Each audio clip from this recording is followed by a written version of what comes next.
Hello and welcome to TrackVia's Turning Ideas into Apps, Building Apps Fast with our presenter, Brandon Gill.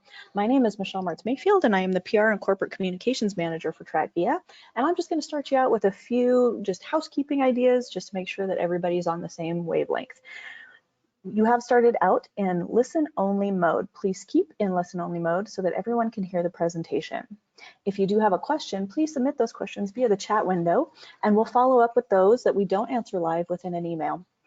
The webinar is being recorded, and we'll send you a follow-up email with that recording within 48 hours. That's all of our housekeeping details, so I'll turn this right over to Brandon. Awesome. Thanks so much, Michelle. Hi, everyone. My name is Brandon Gill. I am the manager of our solutions consulting team here at TrackVia. And today we're going to be going through a few different things, namely, who is TrackVia and what is low code, which is the technology space that TrackVia plays in.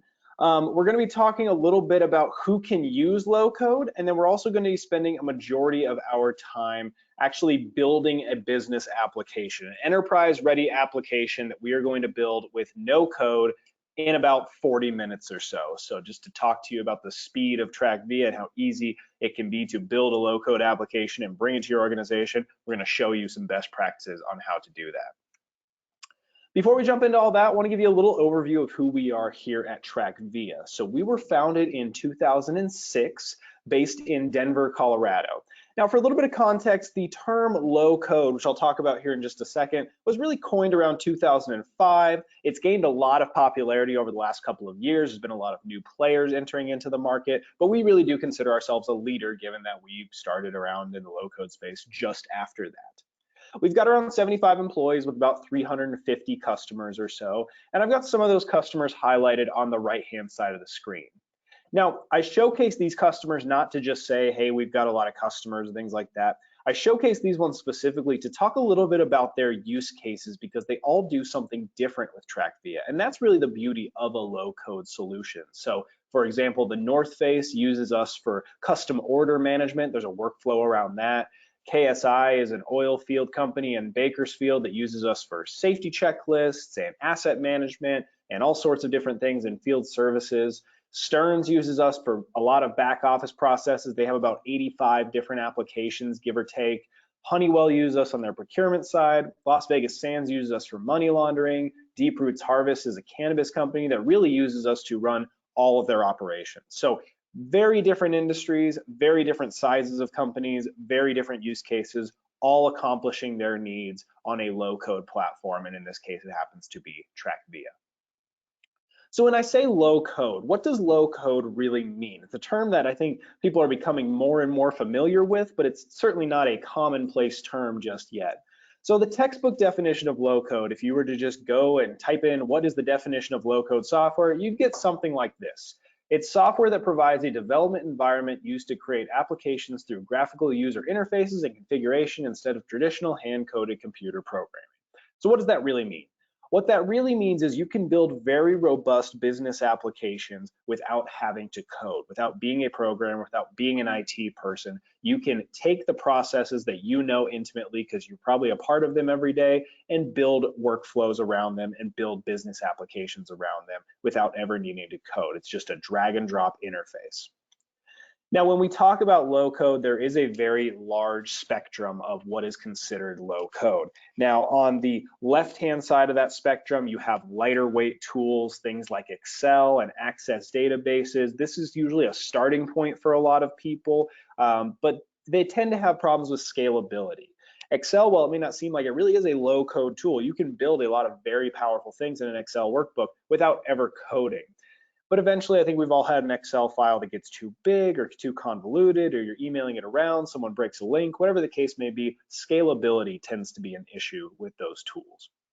Now, on the right-hand side of it, you have what we think of as developer toolkits. These are things like OutSystems and Appian and other large companies like this. And they're technically considered low code, although that's getting broken up a little bit by analysts like Gartner and Forrester. But they're really more of developer toolkits for programmers. You still have to code to really make them work. You have to be familiar with programming languages, but they give you a framework to work around. So kind of low code, kind of not. In the middle is really where TrackVia fits, in a space that I consider to be true low code. That is, we can build very robust applications that are scalable with no data limits or anything like that, that can grow with your business without ever writing code. However, we are not a no-code solution, so we do have the ability to inject some code into your applications for some more advanced capabilities. So we've got a little bit of both worlds. You can build very scalable applications, but you still don't need to be a programmer in order to stand these applications up, which can be very powerful. So who is low code for? The short answer is low code is for everybody. A majority of our users that we focus on here at TrackVia tend to be on the business side. These are folks that know their workflows intimately, know their processes intimately, and want to be able to build a more robust solution around those processes, but might not be programmers themselves, so they look to a tool like TrackVia. Additionally, we help a lot of IT pros as well by being another tool in their tool belt that they can utilize to stand up applications very quickly. If you're a data-minded person, you don't necessarily have to be a programmer, but you've got some Excel experience, you're familiar with data, you're comfortable with data, really low code is going to be a great potential solution for you for any situation where you need to track data, move data, and chart data. Those are kind of the three main areas that we focus on here. So with that being said, let's jump into a demonstration. Now, if you've attended one of these webinars in the past, we kind of switch off a little bit between showing a pre-built demonstration and actually building an application for you. Today, I'm going to be building an application for you. So in the course of about the next 40 minutes, I'm going to stand up an enterprise-ready application for you, walk through best practices on how to do it, and it's not going to be perfect. I don't expect it to be the most amazing app you've ever seen in your life, but it should give you a good idea of how quickly you can stand up these business applications with a tool like TrackVia. Specifically today, we're going to be doing an employee request application. So this might be something where you're in your organization where someone's requesting an IT ticket, maybe it's a PTO request, maybe they're requesting new snacks for the break room. Whatever the case may be, it's going to be a general employee request application. We're going to start by importing a spreadsheet of employee information. So we're going to bring in some data about our employees. We're then going to create a table to collect these requests. We can look at different request types. We can look at different request approvers, things like that. We're then going to create forms to collect all that request information. We'll put it on a dashboard, and we'll even talk about how that transfers to a mobile device. So with that being said, let's go ahead and jump into it here. Now, before we get into this, we've given a little overview of low code. There's going to be a poll that's going to pop up before we actually get into the demonstration. It's just going to ask a simple question. Do you feel you have a better understanding of low code now that we've gone through this? So while I'm getting this set up, that poll is going to pop up. I'll give everybody a few minutes to answer that question.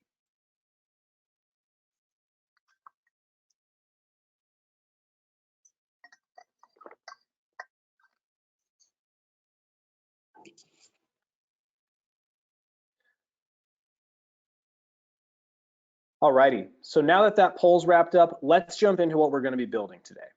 So on the screen right now is a TrackVia account. This is a demonstration account that I use to show off TrackVia to prospective customers and current customers alike to show off capabilities, new tools, new features, and things like that. Now within this account, I have a handful of different applications. So the beauty of low code, the beauty of TrackVia is you can build as many applications as you'd like. So whether it's your big, chunky, this is a mission critical application with a lot of value that has to work every time, all the way down to something like what we're going to build today, an employee request app, to something maybe even smaller than that. The value you get out of a low code platform is using it across the business. So if there's more places where you can use a low code application, the better off you're going to be and the more value you're going to get from the tool. So definitely keep that in mind and think outside the box as we go through this. If you have a process in mind that you're thinking of, or just maybe have a couple processes you're thinking of, or maybe even want to replace some other technologies with it. Now, a quick orientation to the screen here. In my top left corner, I've got my TrackVia logo. This can be custom branded to your organization, as can the URL up top here, so we can really white label this application. I've got a list of all my applications here, so if I wanted to jump into any of them, I could do so, or I can just take a look at this list here. Now, in our case, what we're going to do is we're going to start by creating a new app. When I do that, I get the option to create using an Excel spreadsheet, so I can start by importing an Excel spreadsheet to get our app stood up a little quicker. Or in my case, I'm going to start clean from scratch. We're going to call this the employee request app. Hit next on that. And we've now created a new application within our account. So if I hit this drop down now, we can still see all the other ones we have, but we also have our employee request app. So now that we've got this in place, let's start by bringing in some data. So I have over here on my other screen an Excel file of just some basic employee information here. So nothing crazy, but we're going to bring this data in through an Excel import to create this table and to start our application off with some data. So to do that, I'm going to go to my tables dropdown and I'm going to choose to import a table. Let's give this table a name. Let's call it our employee table. And then let's just drag that file over and drop it in place. That'll give me a nice preview of what the data is going to look like as it comes into TrackVia. I can then map this data. So this is going to tell me what field types are going to be used. So single line for employee ID, same for employee name, same for the date. And then I'm going to use a drop-down list for the title so that I can actually have different field type that's a little bit cleaner. So if I add new employees later, I can know whether they're an employee or a manager or whatever the options might be. We'll hit next on that. It's going to tell me that I had 5 records added with no errors. So now we can view our table and we've now brought in that data. So we now have an employees table. These are the employees that work at my organization. Now we can go back into this table and we can always add more data if we want. So we can now see on our table editor here, this is our employee table. I've got the fields that were brought in via Excel in here. And if I want to add another field, for example, I could take like a drop-down list or something like that, drag it over, drop it in place, and say, what is my employee's favorite color? Is it blue? Is it yellow? Is it green? Whatever the case may be. Hit save on that. And that's really all it takes to add new fields to these tables. So once we create them, if our process changes later on or we want to add or collect new information later on, very easy to drag those things over, drop them in place, and now we have a new piece of information we can collect. Now I'm also going to make a couple changes here. So on our table, we have the option to have a field or record ID. This is just defaulted to our employee ID. I always like to just expand this out to include our names as well, so it just looks a little cleaner.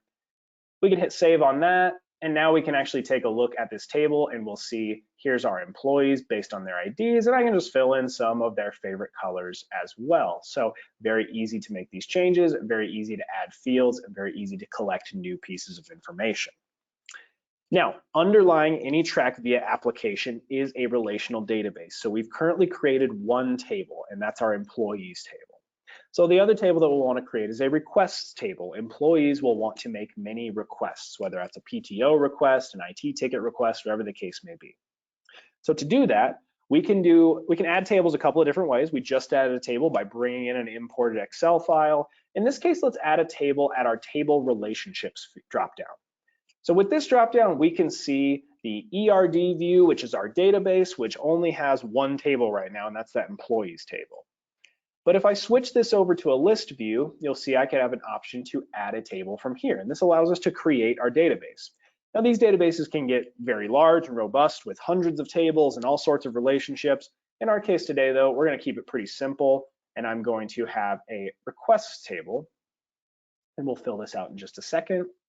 And then for what I want the database to say, employees are going to have many requests. So whether they're requesting, again, PTO or IT help or whatever it may be, I'm just going to say an employee can have many requests. Now, if we switch to our ERD view now, we actually get something that looks a little bit like a database. It's a pretty simple database, but we can see the database structure with the tables and the relationships here. So now what we'll want to do, now that we have our database created, the next thing that we'll want to do in TrackVia is complete our tables. So this is just the step-by-step of how we create an application. We've got our database, we have the relationships, we know the tables we need. Now let's fill in the fields that are appropriate for that table. Well, we've already done that for our employees because we brought that in that Excel file. So now let's go ahead and add it to our requests. I'm going to go back into our table editor, and to give you a bigger rundown of the table editor here, essentially what we have is our IDs up top and things like that, and then on the left hand side are all the field choices that we have. So things like text fields and number fields, these are typically fields that we're going to type into. We've got drop downs and check boxes that keep our data very clean. date and time fields. We've got some specialty fields like documents and emails and stuff, location fields, and then calculated fields work just like any other calculation would in Excel or something like that. So let's go ahead and update this. Instead of saying auto counter, let's call this a request ID. And let's just add a few fields the same way we added that favorite color one to our employees. Let's just add a few that make sense for an employee request. So maybe we'll have a request name. Maybe we'll have a request detail. Maybe we'll have a type of request. That could be a drop-down list. So type of request. Now let's give this some options. Maybe it's an IT ticket. Maybe it's PTO. Maybe it's a break room. Maybe it's other. So we've got a couple options for what this request might be. Maybe we want a date. So when did we actually submit this request? So date of submission. And then maybe we want something like a date to be complete by. Now we also have to keep in mind who's going to be approving this request. So likely this is the information that's going to be filled in, but eventually we'll want it to be sent to someone for approval. So maybe we'll just add an approval field as well. So approve, or a status. Maybe let's keep it a status. We'll keep it a little more robust. So maybe it's pending, approved, rejected, in process. Something like that. Move this over there. There we go. And we'll hit save on all that. So now we've got our request ID. Again, I like to expand this a little bit just because I think it looks a little bit cleaner if we take that and make it a request name as well. So we'll hit save on that. And now we can start to collect information on this table. Now, when we first start to collect information on this table, what TrackVia is going to default you to is our default view. So if I click this, it's a very big, long looking form. And instead of that, what I'd like to do is make this form a little bit cleaner. So once I create my tables, the next best thing for me is to go and start creating forms. Now, my best practice for forms is you should always have at least two types of forms. A new form when we're adding new pieces of data, and a summary form that's going to give us a nice wrap up of all that data. You can have a lot more forms depending on the workflow. You might have a dozen different forms that people walk through. But at its most basic state, I like to have a new form and a summary form. So let's go ahead and do that. So for our employees, let's just say new employee, and I'm just going to add these fields over here. So we're going to want the employee name, we'll want the employee ID, we'll want the start date, we'll want their title, and of course we will want to know their favorite color. We can expand these fields. We can put spacers in here to make it look nicer. We can even change the way the form looks. Let's just call this employee info. Let's give it a nice color. Let's say maybe a light blue. We'll go ahead and hit save on that. So we now have our new form. So when we add a new employee, we're going to use this form. I'm also going to add a summary form. When I add summary forms, what I like to do is just do a save as, and we'll just call this employee summary, because that's going to take all the information I've already put and place it on this form. And then what I might want to see is maybe I want to see all the requests that a single employee has put in. So maybe let's add a view section. And what a view section is going to do is it's going to look down to a child table and look at all of the records within that child table as it pertains to that employee. So let's just call this requests. And again, we'll give it a color if we want. Let's make it a gray. I'm going to look at these child views, and I'm just going to pull over our requests and hit save on that.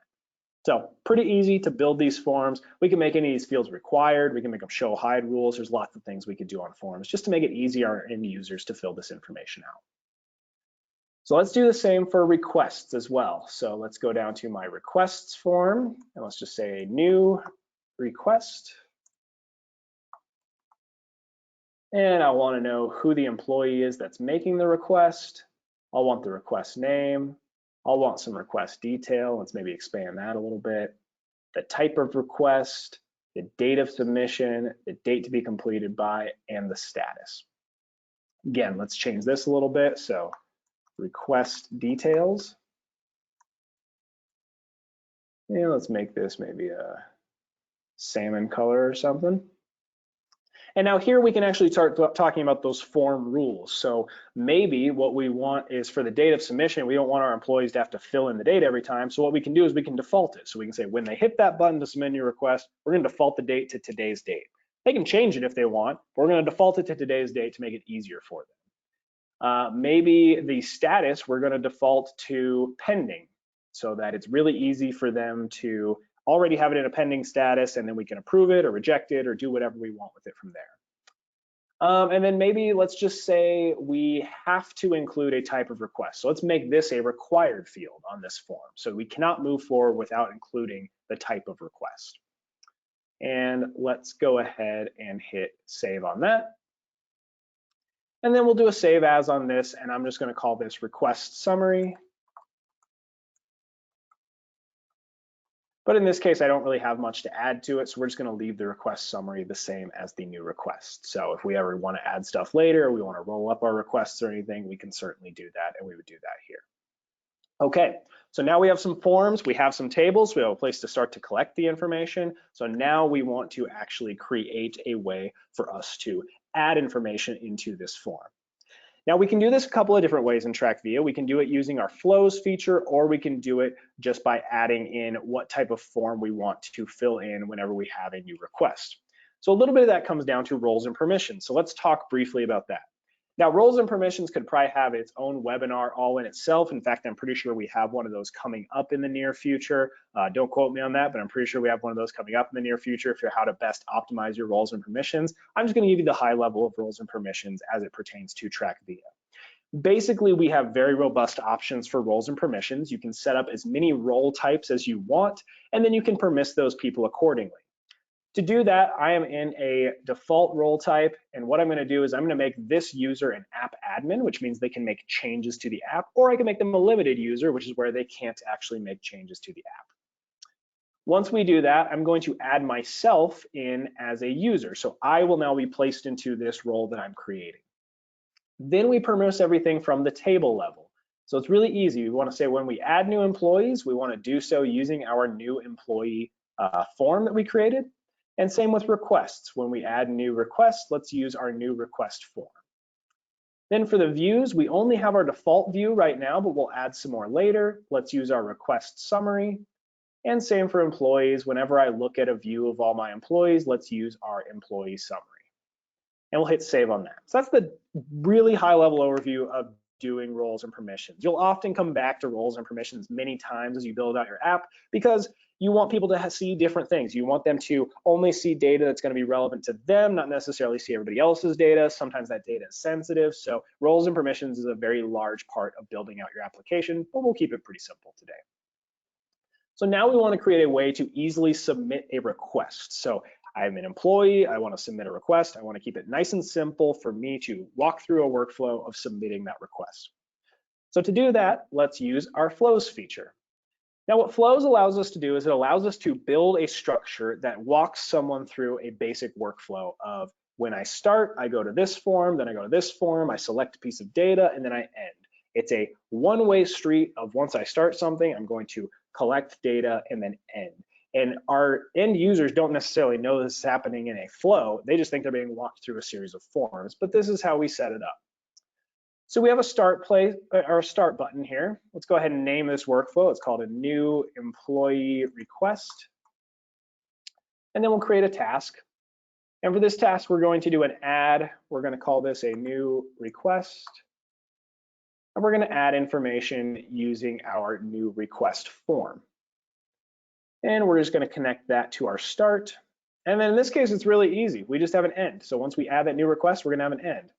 Now for your workflow, it might be more complicated. You might have things where if they select this type of request, it goes to this person for approval. If they select that type, it goes to another person. Maybe they need to fill in multiple pieces of information. Maybe it loops them back and forth to add line items to like a bill of materials or something like that. There's lots of things we can do in walking people through this workflow. In our case today, though, we're going to keep it nice and simple. And then I have the option to change my save button. So let's go ahead and do that. I don't want to just say save. I want it to say submit request. Now we'll save that flow. So now we have a basic workflow.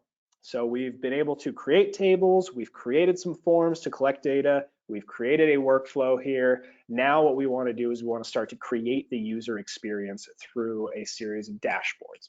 And we're going to create some dashboards. We're also going to create some views. And views can be anything from charts to grid type views. We have map views, calendar views, lots of different ways to view that data. I'm going to make dashboards and views simultaneously just so we can get a nice overall view of how the application is going to look. So let's start with a dashboard. We're going to keep this start of this dashboard very simple. I'm going to call this a request dashboard. And all I'm going to do is add my new employee request button onto there. Now we can do a lot of other things too. We can add shortcut panels where maybe we want to search data. Maybe I want to search all of my employees. So search employees. And that'll allow us to search throughout our table of employees. I can do something where we open a view and maybe we view all our requests. And whatever else we want to add to that shortcut panel.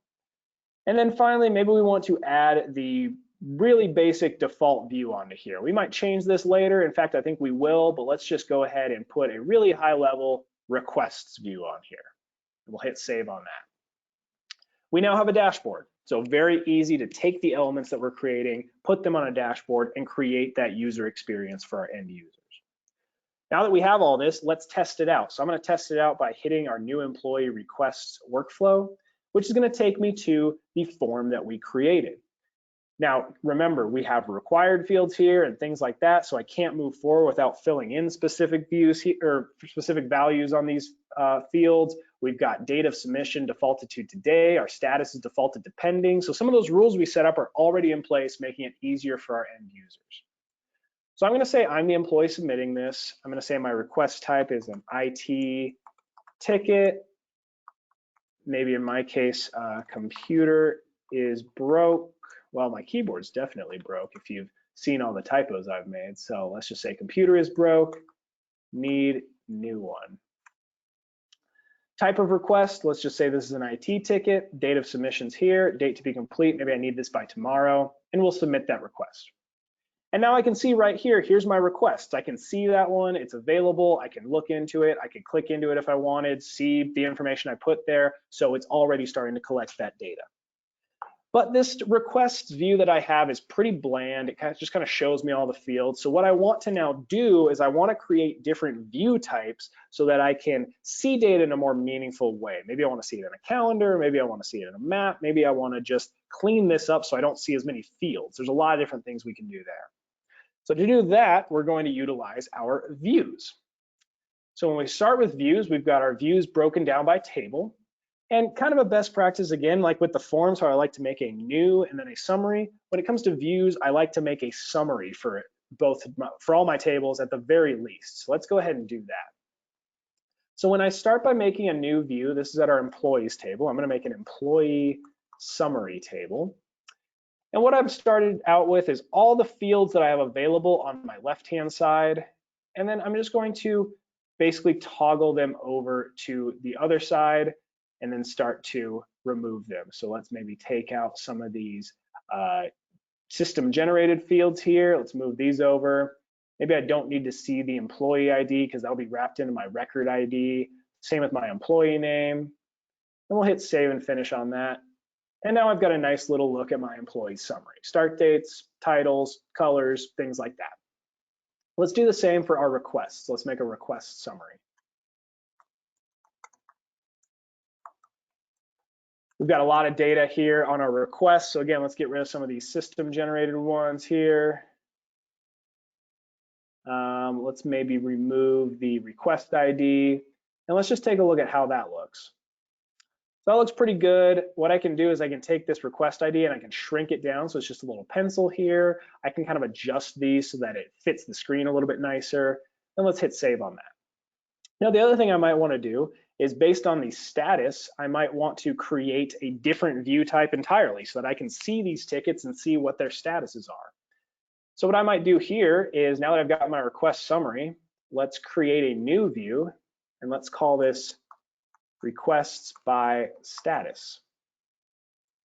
So that's basically going to make an exact copy of this view. But now what I'm going to do is I'm going to create a view called a lanes view.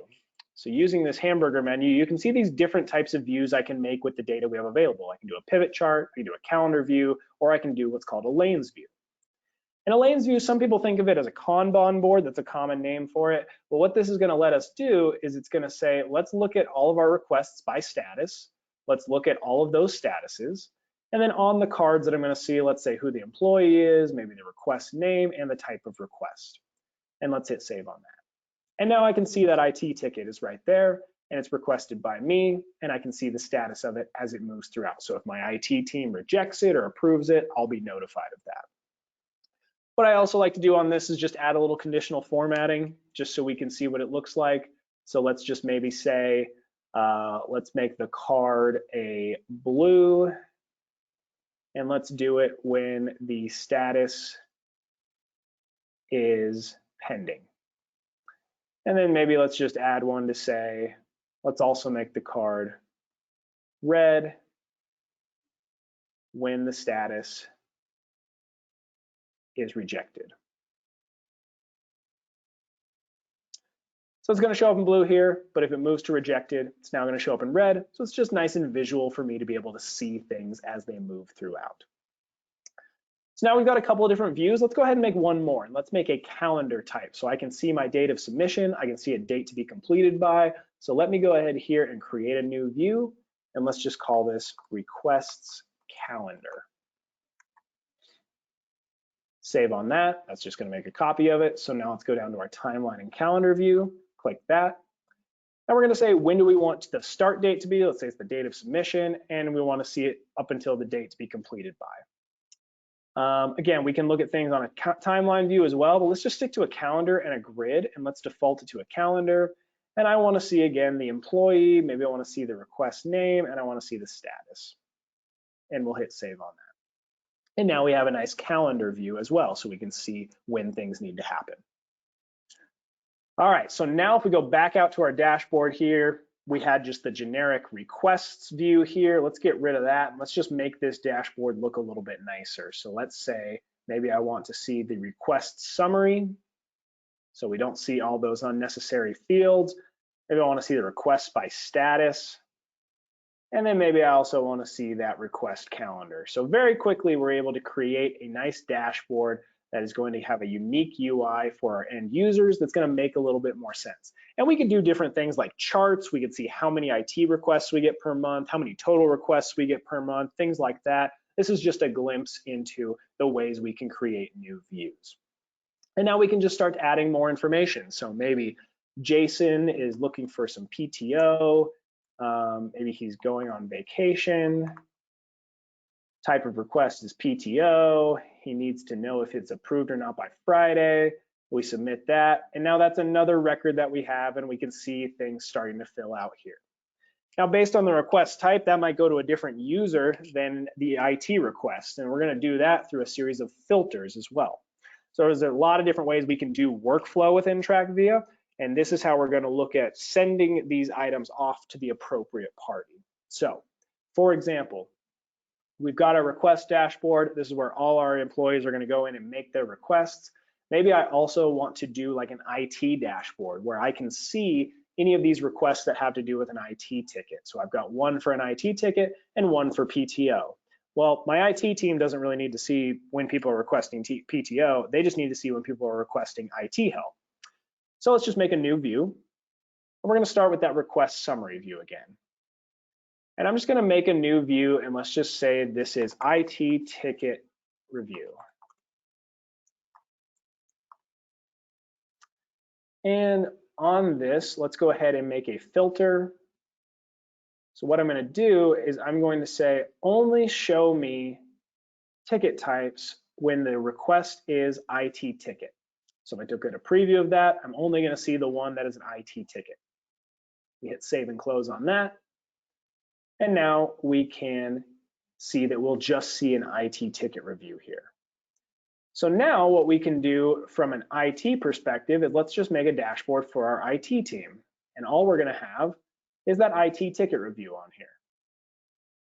Let's just call this our IT overview.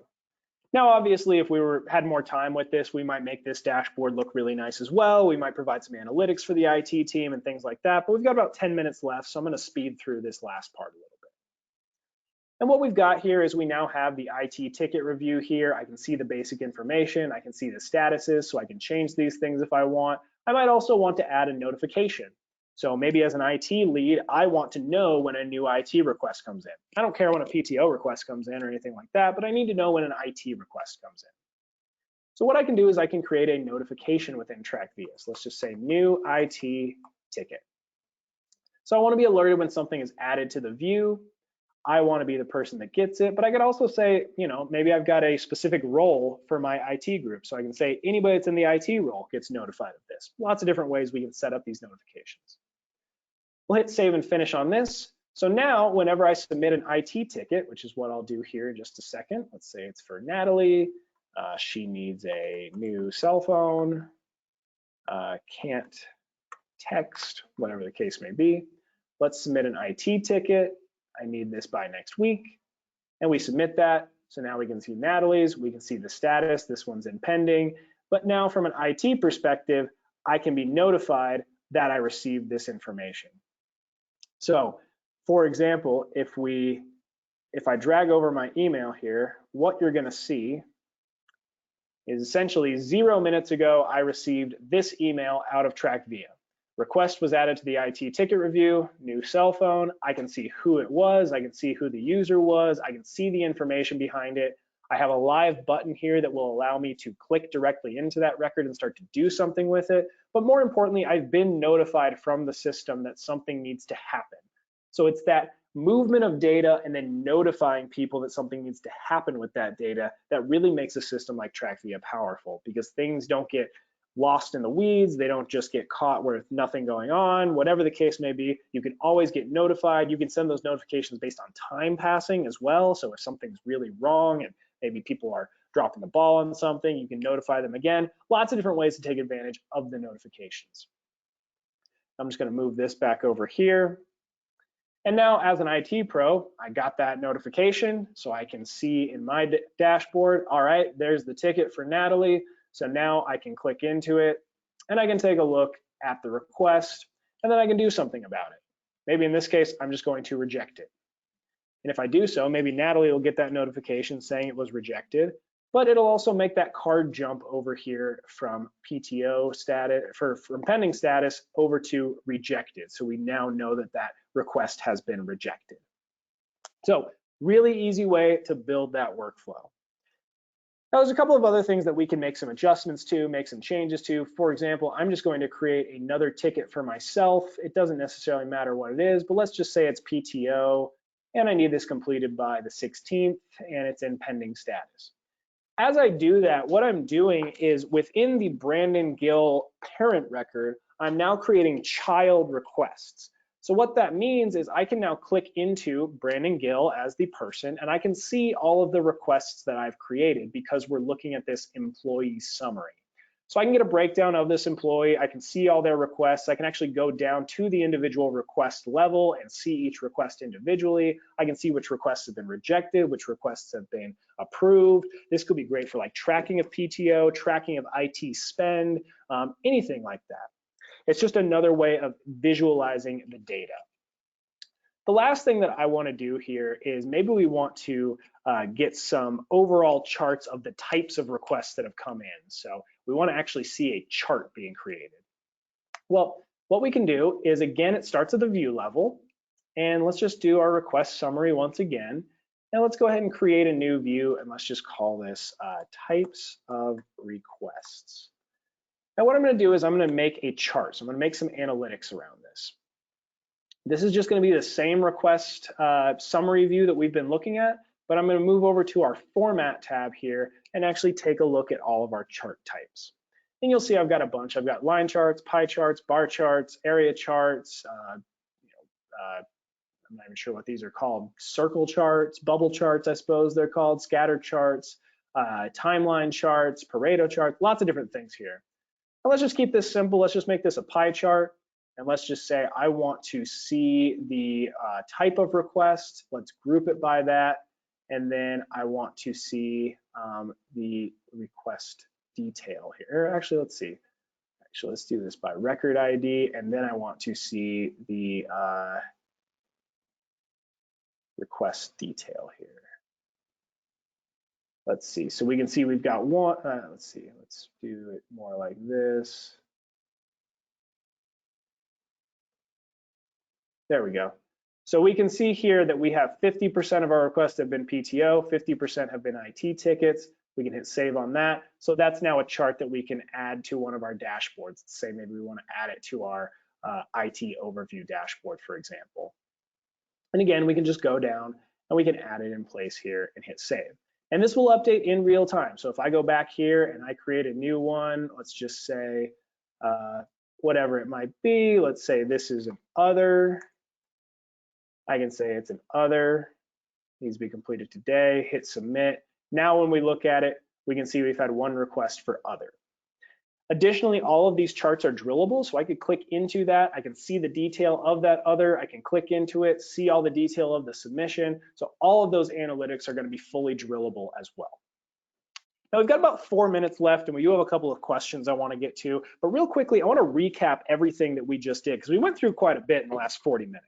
So in 40 minutes, we were able to complete an enterprise-ready application. Obviously, there's some ways we can clean it up, but we were able to create a database. We were able to bring in data from an Excel spreadsheet. We were able to create a table directly in TrackVia, build forms to collect information on that table, create views that give our users a unique user experience into the data, and create dashboards that allow our users to interact with the data. Now that's pretty cool, but additionally, what we get with all of that is we also get the ability to do everything on mobile. So if I bring over a mobile device here, you're gonna see that as we were building all of this, everything is also mobile ready.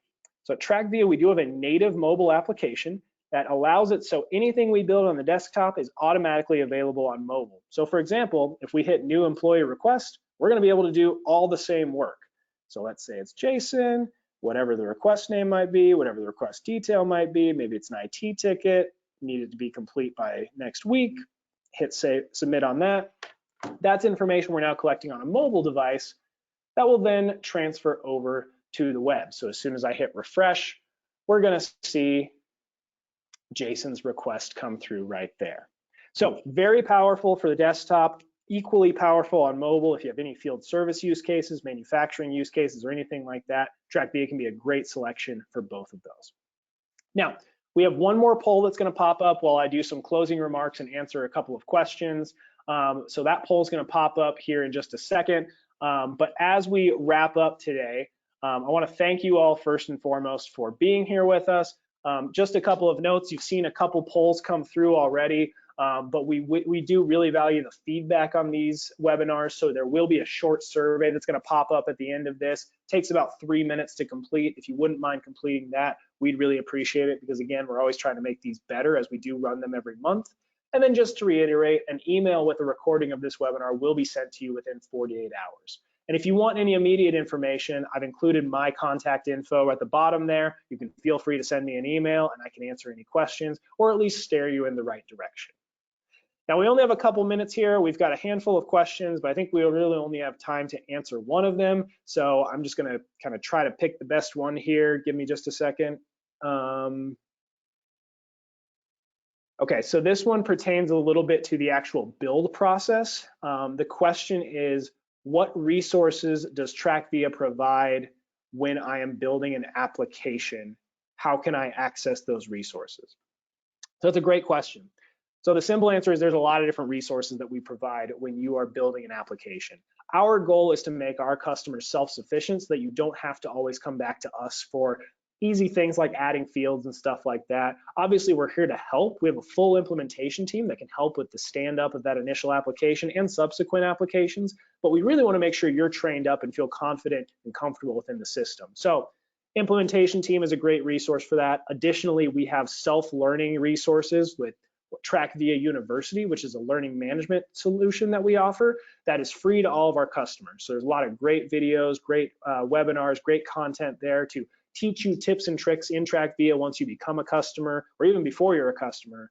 We We have a knowledge center that has all of our documentation that you can access. We have a great support team that's here to help you along the way. So there's a lot of different ways that you can get immersed within TrackVia and make sure you feel confident and comfortable. Additionally, with TrackVia University, we offer in-person trainings or virtual trainings as well. So you can actually become a TrackVia certified admin. We have 3 different levels of trainings and an exam at the end of each level. So if you take all 3 of those, you can become a certified TrackVia admin, which can be a lot of fun, and you can build as many apps as you want, which can be really powerful, obviously, as we've seen today. That's really all the time we have, unfortunately. It went by really fast, but I do want to take this time to thank everybody for attending. Hopefully this was helpful. Hopefully you learned some things about TrackVia and about low code. That survey will pop up as soon as we're done, so I'd really appreciate it if you take a couple minutes to answer that. And if you have any questions, feel free to reach out to myself or anyone of the TrackVia team, and we'll be happy to help you out. Thanks, everyone.